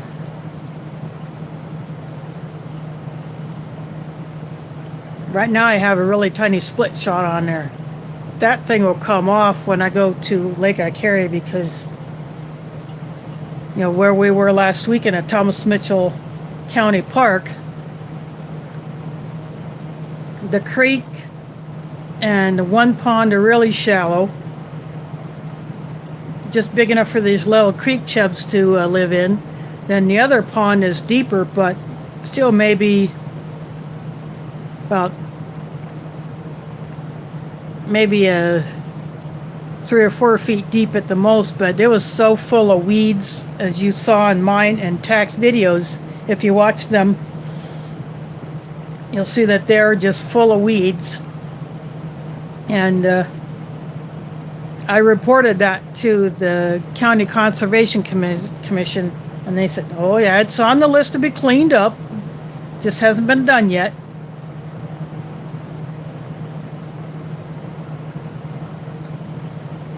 But hopefully they will get something done about it before the summer is over, because we weren't the only ones frustrated. Other people who were there who were trying to fish that pond just had a heck of a time. So, yeah, they got an earful from me about it. Oh, hidden numismatist. I've already eaten the spaghetti.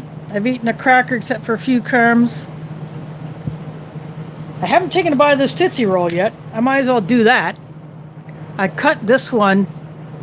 It's the humidity in here has made it get shiny. But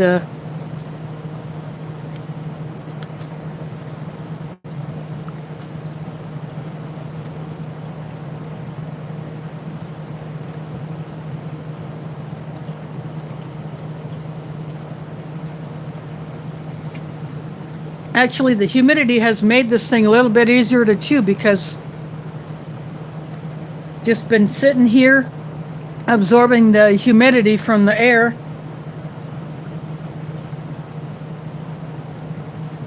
And my air conditioner does not do a very good job of pulling all of the moisture out of the air. And I can feel it, and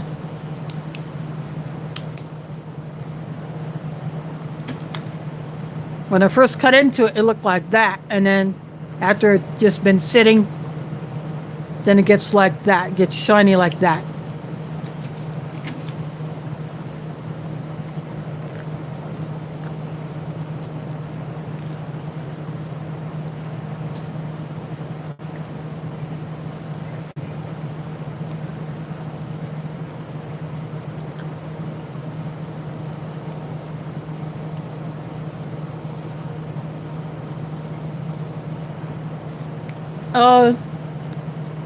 I ended up doctoring this low sodium spaghetti with a little bit of, yeah, I did that. And that really helped improve the flavor of that low sodium spaghetti. This stuff here,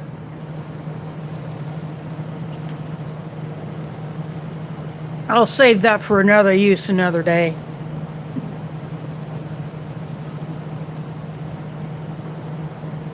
Of course, I still have this 2 Pop-Tarts fused. I know all of these Pop-Tarts in these bags are going to be like this. They're vacuum sealed and they're squeezed together, so you can't even take them apart without turning them into just maybe no bigger than that.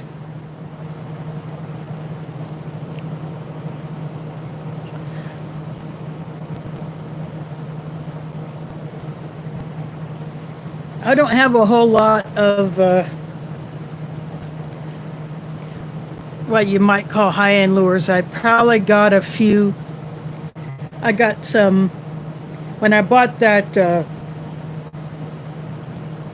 that rod, that takedown rod, it came with a small tackle box, which I have added to, but then I bought a set of different top waters, which I have not tried yet.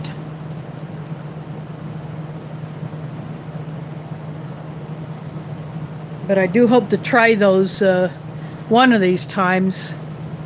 But I would save those for when I'm out in a boat. Trying to use those on a lake with huge rocks around the edge like they have done at Lake Icaria. I'd end up losing all of those because the way they've done that, it's too easy to snap your line or to get snagged up and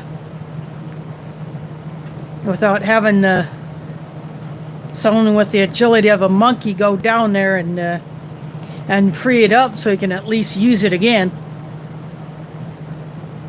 But yeah, that's the only thing I don't like about Lake Icaria. What they've done is putting these huge rocks.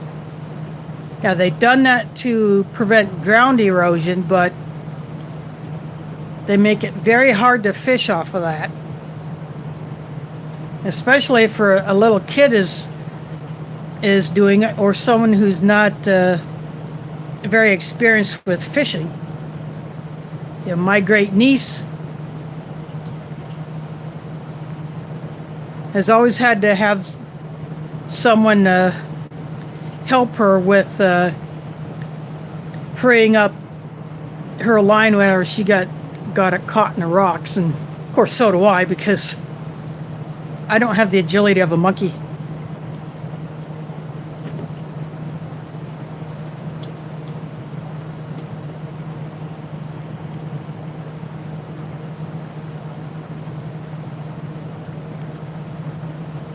But because she does, after all, she's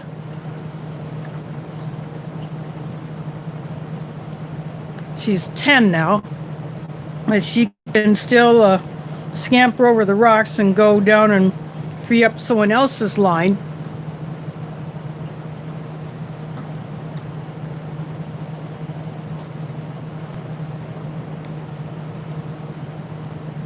But yeah, that girl loves to fish. She enjoys it, and I'm glad that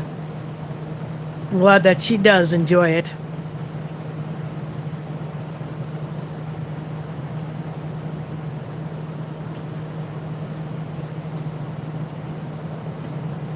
But so yeah, that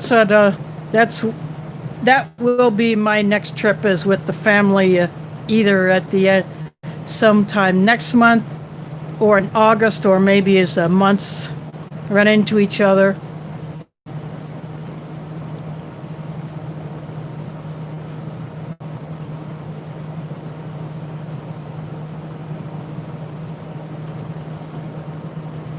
Yeah, I have tried a few lures on a river here, but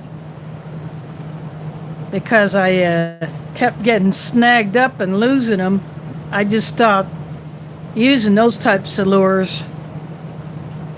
I should probably, I'll save all those for the next time I get to fish, either from a dock on a larger lake or from a boat where I don't have to worry about hanging up on rocks when I got room to cast it out and just to see how these different lures work. Because I'm just so used to either just having a worm on my hook, because that's what I've done the most, either a real one or a fake one, or maybe although I've never put it on myself. I had a couple others would put a minnow on my hook and I'd use that, but I'm just more used to using worms.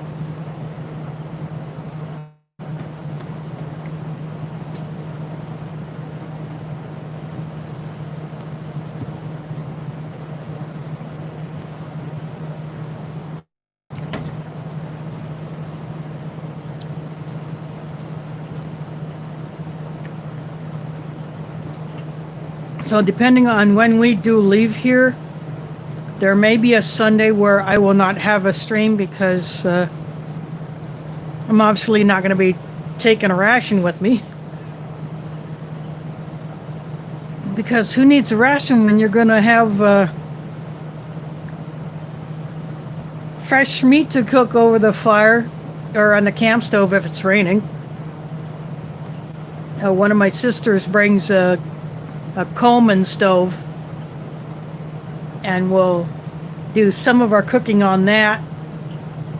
And the cabins that we go to, they have a coffee maker,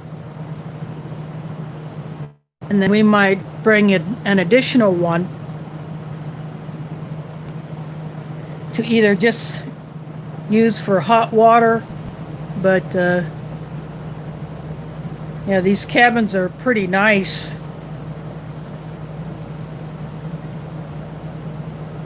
Some are handicapped accessible, and we tried to at least get one of those, so that'll be easier for my mom, and it also makes it easier for loading and unloading. And there's a beach down there, so we take our swimsuits.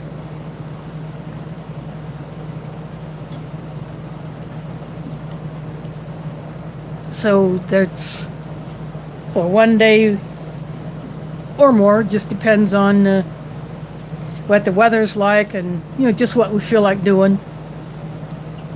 We may go to the beach and then hang out there, or some may go to the beach, some may stay closer to the cabins, and and they have a fish cleaning station there, so that's very handy to have, so you don't have to try to do it in the cabin, which they would probably frown on anyway.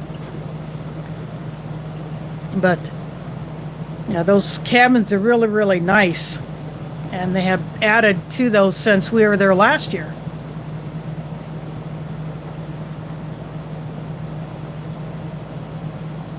So I don't know how much they're going to expand that, if they're going to expand beyond what they did since last year, but the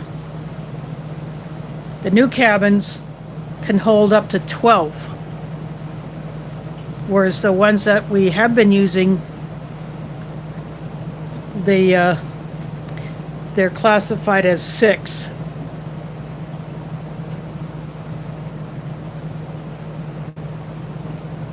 But if you put an extra air mattress on the floor, you could probably squeeze 8 easily.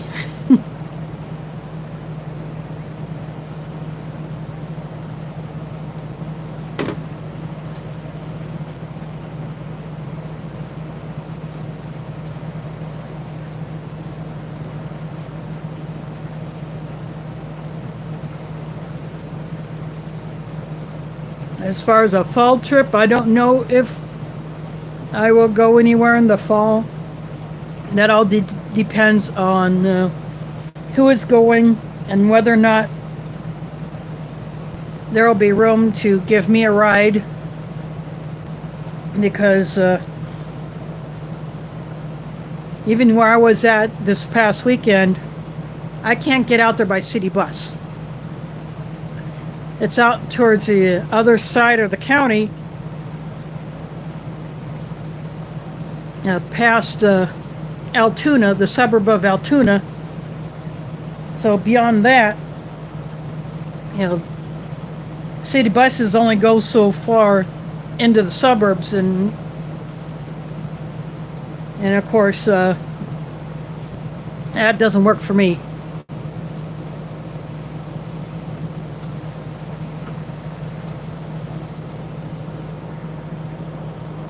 Repeaty is a new face I've never seen before. Thanks for dropping by. For those that have joined in late, this is the third meal in my series of the 2012 Sopacko low sodium rations. Tonight was spaghetti with meat and sauce, And the only thing that's different about any of these is the main itself. Maybe the jelly might be a different one.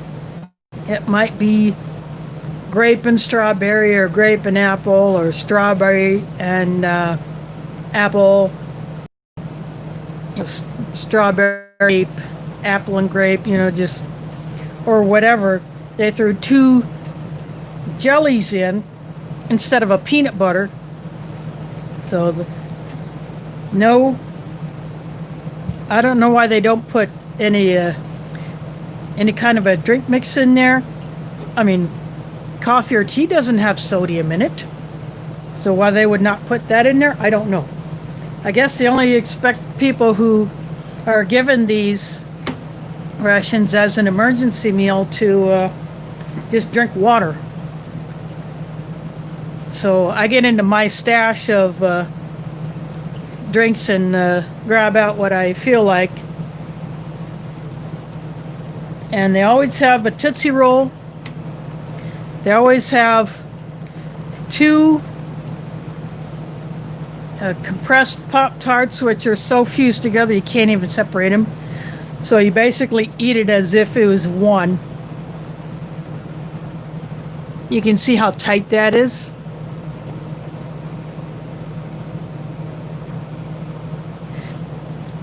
Yeah, I ride public transportation because I don't drive.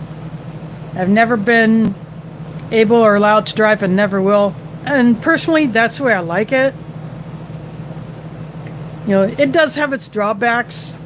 I do have to bum a ride whenever I want to go anywhere out of the city or anywhere that's not close to a city bus stop. But other than that, even with our current service restrictions that have been being pulled back somewhat, there a few bus routes are going to be running standard weekday service Monday through Friday. A few routes will still be running on Saturday service. Although Sunday service is the same, except it's just not as late. So I'm glad they didn't cut back to Sunday service all the time, because then that would hurt a lot of those people who work in essential jobs but do not drive.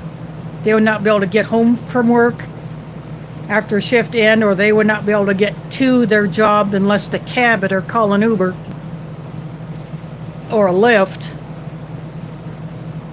But so the two routes that I normally used to get from here are still only running once an hour, even at peak times on the weekdays. So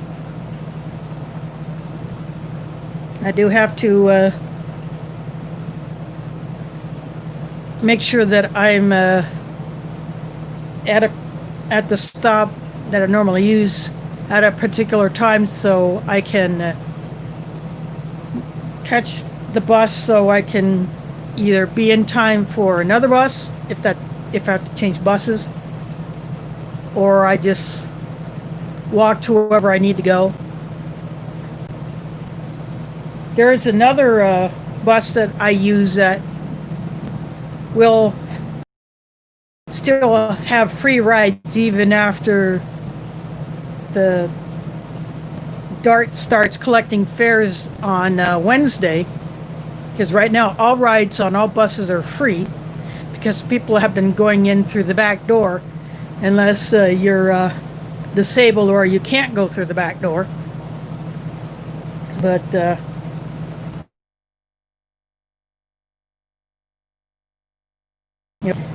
I will app that I use. I'll buy a month pass like I have been doing before the big nasty started.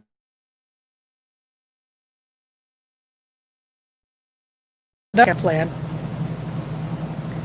But yeah, I do use city buses.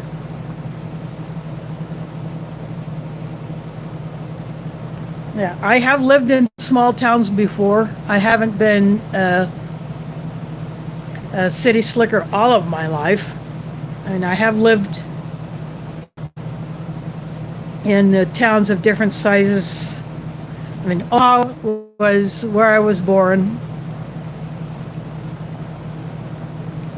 but in that, Des Moines is the biggest city that I have actually lived in. Outside of 1 month in Guadalajara back in '86 when I was down there for a month. So I count that as actually living there because I was there for a whole. But outside of Guadalajara, Des Moines is the biggest city I lived in.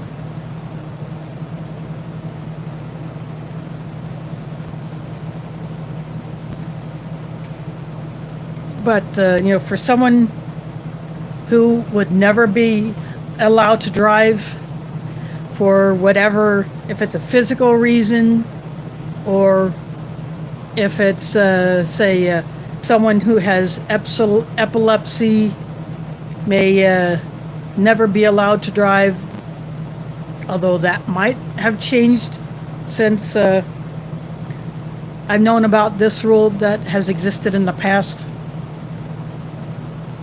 There may be people with certain other non-visible physical conditions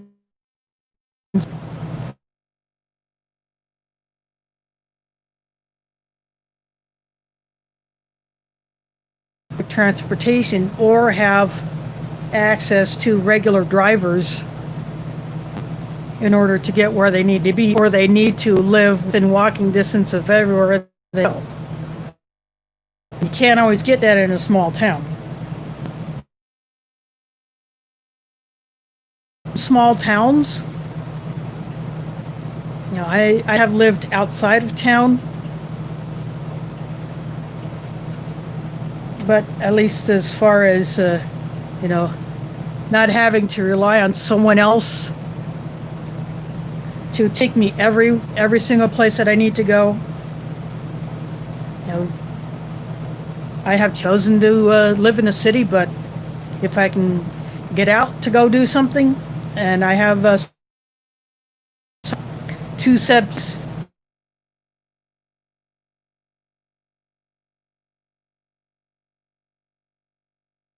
already being planned, and I will be going on a trip. So,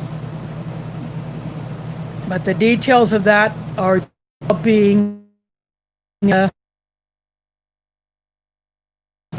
exactly when it'll be, where, that's already chosen. So we don't have to worry about choosing the location to figure out the dates and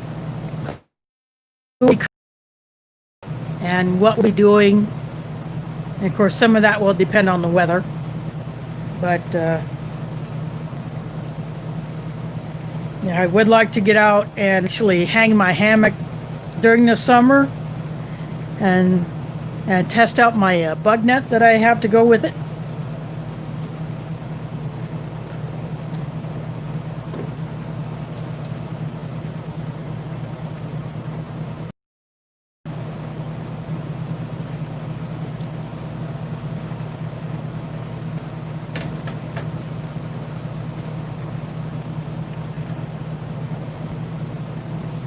But I have at least had a few nights in it already.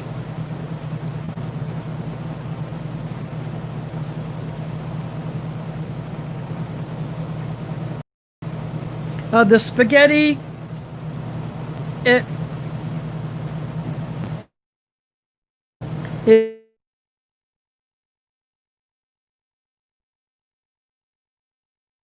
actually, it had just a tomato flavor and maybe a little bit of,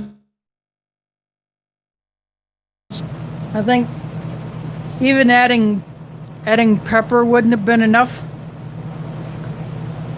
I mean, it just needed the extra dimension of cheese, so I went and got this. So putting a few shakes of that on not only made it taste like actual, spaghetti is supposed to taste like. I mean, even you get the Chef Boyardee spaghetti or the SpaghettiOs, anything like that. That obviously had a lot more flavor than this one did. But by adding that cheese to it, that definitely improved it a whole lot. Like this, this stuff has juices, and I do save these. So, I mean, it does have some like onion and garlic and orange peel, parsley, and some other stuff, but it just does not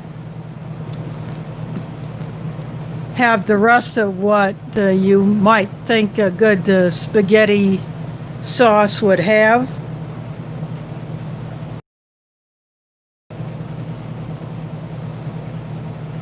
I mean, it's got red bell pepper, no basil, it's got part in it, but no cilantro, no rosemary, no thyme, nothing like that to give it that little bit of extra flavor.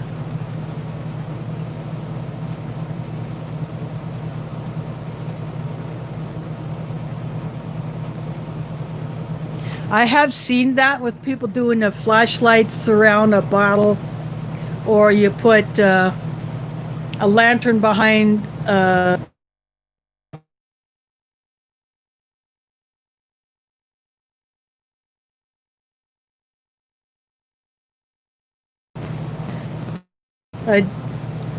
someone even did it with a bottle of Mountain Dew. Here, I'll bring this closer. See that? It looks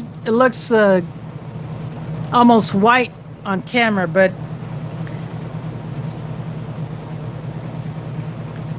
actually I'll put it. See, it diffuses the light. That, whereas if I did it behind the left in, I mean, that would diffuse it a little bit, but if it's clear, it doesn't diffuse it as much. And so you put it behind something like this.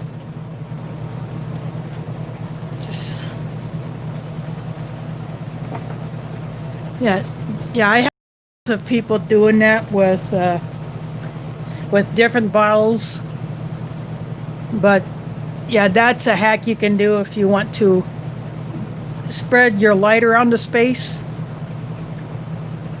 but you only have something like that flashlight I showed or a headlamp.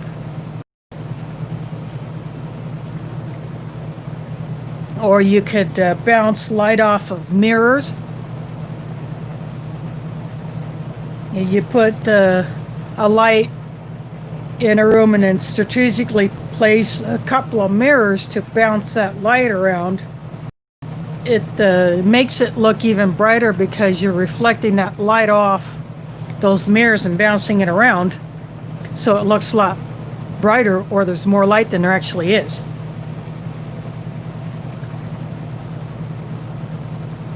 So the last place I lived, I actually did that. I put two decorative mirrors that I have on the walls in one corner, and then the light would bounce off of those to bounce around the room, because that room only had one window, and then and two walls were light colored, the other walls were dark. So I would put, sorry, I got disconnected there. So I put a lamp in front of that, and that bounced the light from that lamp around the room to make it seem brighter than it actually was, without adding an additional light. So that's another thing you can do. Or you could simply just tack foil up on the wall and do the same thing. or just put foil behind a light. And a lantern, you could do the same thing. You could reflect the light around. So that's another way of doing that. But wow, I've been on here over 2 hours, so just been talking about fishing and my upcoming family trip and just whatever.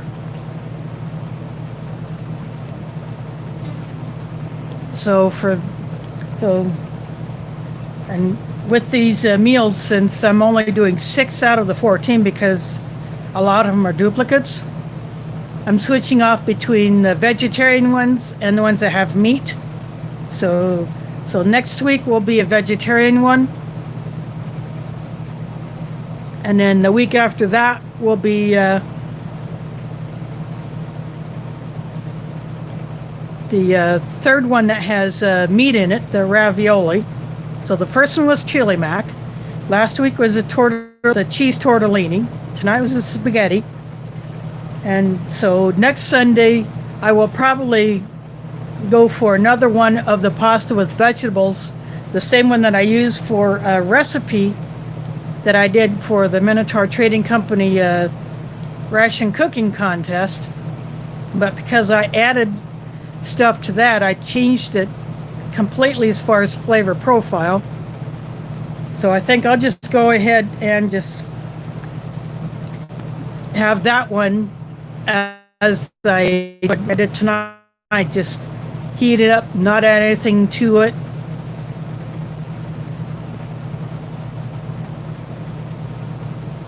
And see how that goes. And then the week after that will be the the ravioli. And then I have another vegetarian one, and then that will be it. That's all I will do from that case, because the rest of them will just be duplicates. And there's no sense in repeating reviews of those when there's the same thing anyway. So then after that, if I'm not gone on this family trip, then I will get out that stroganoff, that Chef 5-minute meals, and I'll open that up. And that is a newer one, so I've never done one of those before. I got that one off of allmres.com, and I still have a 24-hour zombie ration that I got off of them that I still have not gotten into. So that one might actually wait till after the trip, depending on when we go. But I'll know more about that next month when the time gets closer, because I don't know the dates that my sister reserved last year when one of my sisters made the reservation before we even left that place last year. So but once I find that out, then I'll go ahead and post up